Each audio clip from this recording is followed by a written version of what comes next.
लायो तो और कुछ नहीं इससे अधिक। पहली बात, गंगा में स्नान करना ही नहीं चाहिए आदमी को। दर्श पर्श लिखा है, दर्श और पर्श मुख मज्जन पाना, स्नान नहीं। दर्शन करने से पुण्य मिलता, पाप नष्ट हो जाते। दर्श और स्पर्श मुख मज्जन पाना, स्नान कहाँ है? लेकिन सारी गंदगी तुम अपनी उसी में गंगा में जाते हो, समझ लेना। और यही कारण था भगवान राम ने नाव मांगी थी, ध्यान रखना। गंगा जी के तट पर राम ने नाव क्यों मांगी? सीता जी साथ में है और नहीं, तीनों लोगों को स्वामी एक पैर इधर रखते, एक तरफ उधर, एक पग में सारी नदियां नप गई थी जब वामन भगवान बने थे। नाव का एक मांगते केवल से, कारण यही था कि सीता मैया साथ में है और जमुना जी में जल अधिक है, इसलिए नाव मांगनी पड़ी। ध्यान रखना, नहीं गंगा स्नान करने जाओ पुण्य की जगह पाप कमाओ। आज कहा कि तुमने गहरे जल में स्नान किया है और तुम्हारी काया को वरुण देवता ने देखा है जो तुमने अपराध किया। हम चीर तुम्हें दे देंगे, पहले वरुण देवता को प्रणाम करो, सूर्य भगवान को प्रणाम करो। और तुम हमसे कह रही हो बेशर्म, शर्म नहीं आ रही? तुम्हें शर्म आ रही? तुम हमें पति बनाना चाहती हो, हमारी भक्त हो, हमी से लज्जा की बात कर रही हो। पति और पत्नी में लज्जा का क्या विषय है?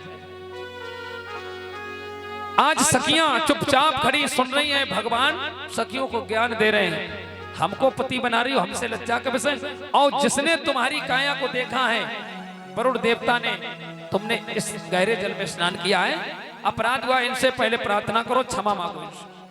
आज सखियों को ज्ञान हो गया कि कन्हैया ब्रह्म है, भगवान है। कुछ विद्वानों का मत है कि सखियां जो थी पुरैन के पत्ते को हाथ में लेकर उस जल से निकली थी। कई बार भागवत यहां हो चुकी है, लेकिन किसी ने बताया कि जो सखियां जल से जब बाहर निकली थी, कैसे निकली थी? वस्त्र भगवान कन्हैया ने ले लिए, सखियां जल से बाहर कैसे निकली? इतनी भागवतें हुई, किसी ने बताया?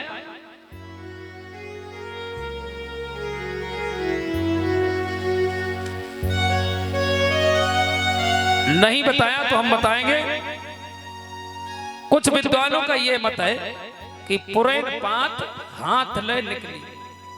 पुरैन का पत्ता आप लोगों ने देखा किसी ने? अरे हाथ उठाओ, किसी ने देखा हो बताओ, कुछ पूछे? देखा कैसा होता?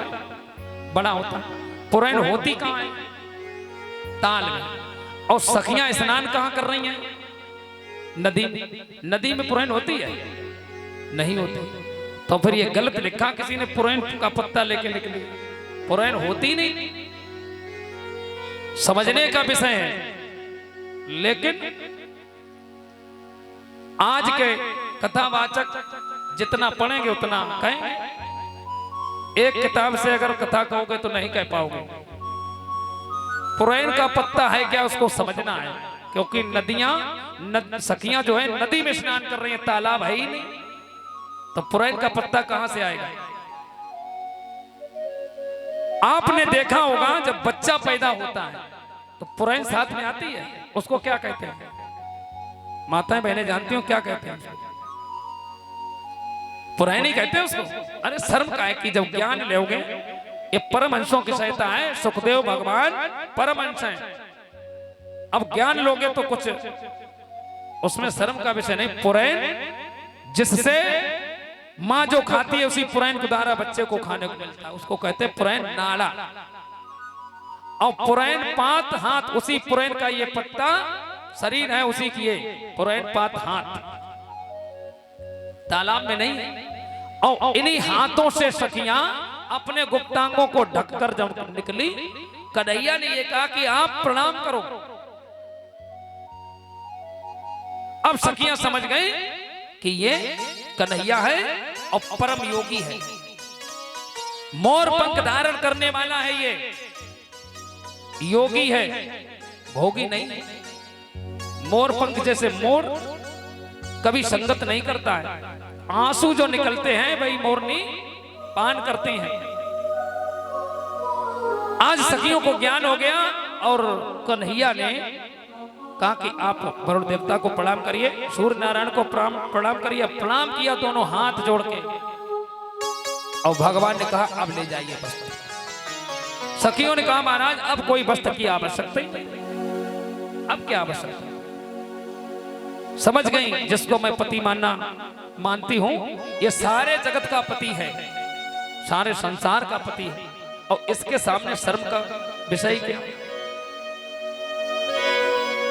हम सबका पति वही कन्हैया है। जीव नंगा आता है और नंगा ही जाता है, ध्यान रखना। बीच में ये सब लीला है। बालक जब कुछ बड़ा हुआ, माया ने उसको घेरा तो कपड़े की आवश्यकता पड़ी। ये बहन, ये भाई, ये माँ, ये बाप, ये पिता। और जब जाता है तब भी वैसा ही जाता है, जैसा आता है वैसा ही जाता है, और जितना सा आता है उतना ही जाता है, उससे अधिक कुछ नहीं। मार मार के लोथड़ा इतना ही रह जाएगा, थोड़ा सा, जितने आए उतने ही जाओ। आज ज्ञान हो गया और चीर भगवान ने लौटा दिया। कहा महाराज अब कोई चीर की आवश्यकता नहीं। भगवान ने वरदान दिया कि जहां भी हमारी भागवत कथा होगी तभी से साड़ियां मंडप में लगने लगे। ये उन्हीं के चीर हैं, दान किए हुए। इस प्रकार कुछ समय बीता और भगवान ने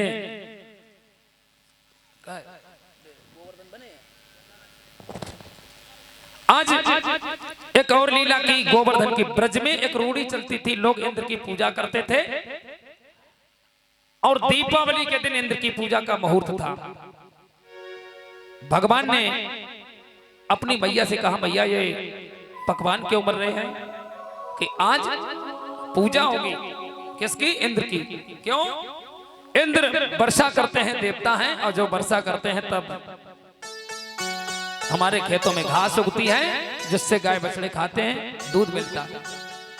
कहा मैया इसके मतलब इंद्र टैक्स लेके वर्षा करते हैं कि कुछ भी समझो कि ऐसा करो, हमारी गाय गोवर्धन पर्वत पर चुगती है जिसकी गाय घास खाती हैं, क्यों ना उसकी पूजा की जाए।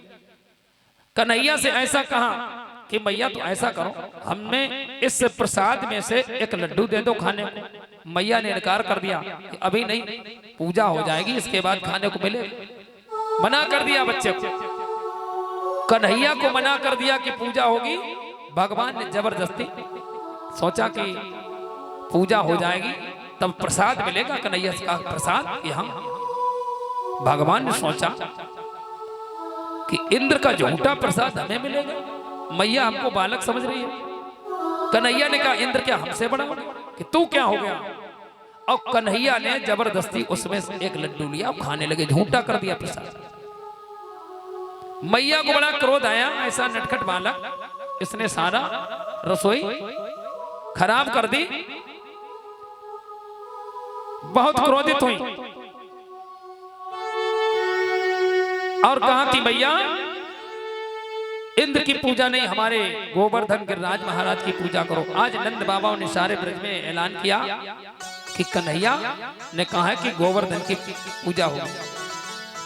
आज इंद्र की पूजा का मुहूर्त निकला और गोवर्धन पर्व का, दीपावली के भोर पर्व आती जिस दिन गोवर्धन की पूजा होती, सारे ब्रज में ऐलान किया कि सभी लोग